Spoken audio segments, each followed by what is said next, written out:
বাংলাদেশ বিরোধী আওয়ামী লীগ ফ্যাসিবাদীদের কোনোভাবে নির্বাচনে অংশগ্রহণ করতে দেওয়া হবে না।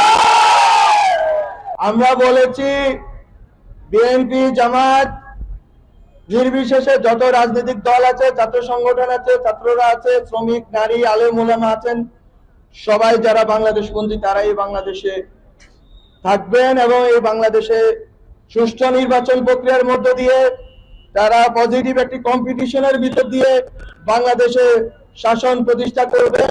বাংলাদেশ বিরোধী আওয়ামী লীগ ফ্যাসিবাদীদের কোনোভাবে নির্বাচনে অংশগ্রহণ করতে দেওয়া হবে না। আমরা বলেছি বিএনপি, জামাত নির্বিশেষে যত রাজনৈতিক দল আছে, ছাত্র সংগঠন আছে, ছাত্ররা আছে, শ্রমিক, নারী, আলেম ওলামা আছেন, সবাই যারা বাংলাদেশপন্থী তারাই বাংলাদেশে থাকবেন এবং এই বাংলাদেশে সুষ্ঠু নির্বাচন প্রক্রিয়ার মধ্য দিয়ে তারা পজিটিভ একটি কম্পিটিশনের ভিতর দিয়ে বাংলাদেশে শাসন প্রতিষ্ঠা করবেন।